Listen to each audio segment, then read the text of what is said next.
उंबर्णी गावात आलो. माझ्याबरोबर ॲडव्होकेट किरण चन्ने आहेत,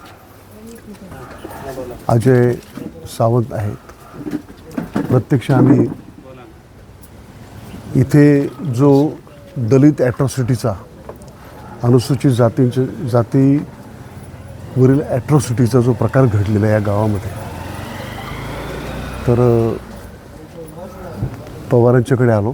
त्यांच्या भोवती तो प्रकार घडलेला आहे आणि या गावात इतकी दहशत पसरलेली आहे, विशेष करून बौद्ध समाजामध्ये.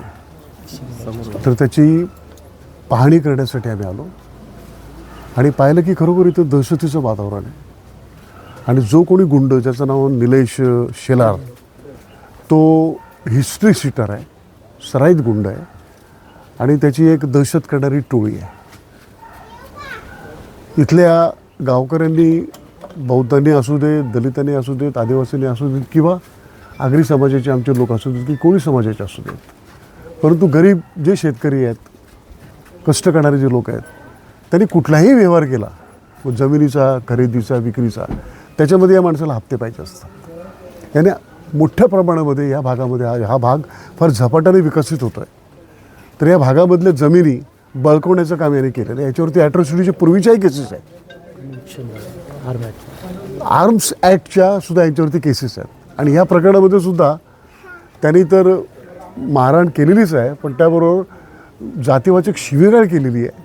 आणि पवारांना त्यांनी त्यांच्या एका गुंड साथीदारानं रिव्हॉल्वर दाखवलेलं आहे. त्यामुळे आर्म्स ॲक्ट या केसमध्ये सुद्धा ॲप्लिकेबल आहे. आम्ही पोलिसांना शेवटचं सांगतो आहे की अशा प्रकारची दहशत, ही दहशत केवळ म्हणजे बौद्धांच्यावरतीच नाही आहे, सर्वसामान्य जनतेवरती दहशत आहे.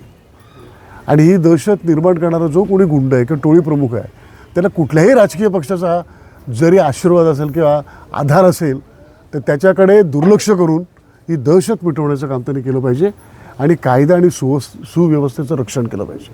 जर कायदाच जर धोक्यामध्ये आला तर इथल्या माणसांना आपली घरं सोडून बाहेर जावं लागेल आणि हे आम्ही लोक सहन करणार नाहीत. तिथे जनतेची ताकद ही सर्वात सुप्रीम असते. मला एका गोष्टीचा फार आनंद झाला आणि नवलही वाटलेलं आहे की इथले नगरसेवक जे क्वाईट यंग आहेत आणि त्यांनी स्वतः या प्रकरणामध्ये लक्ष घातलं, ते स्वतः इथे उपस्थित होते, आता बरोबर आहेत. म्हणजे एकूण इथला सगळा जनसमुदाय या गुंडाच्या विरोधात आहे, त्याच्या दहशतीच्या विरोधात आहे. परंतु हा प्रकार होऊन 10 दिवस लुटून गेलेले आहेत आणि अजूनही या टोळी प्रमुखाला, गँगस्टरला अजूनही पोलिसांनी पकडलेलं नाही. आम्ही पोलिसांना अल्टिमेटम देण्यासाठी जाणार आहोत आणि त्यांना सांगणार आहोत की आम्ही दिलेल्या कालावधीत जर त्याला पकडलं गेलं नाही तर सर्व जाती धर्मीय लोकांचा आम्ही एकत्रितपणे मोर्चा काढणार आहोत आणि पोलिसांच्या नाकर्तेपणाच्या विरोधामध्ये आम्ही जनआंदोलन सुरू करणार आहोत.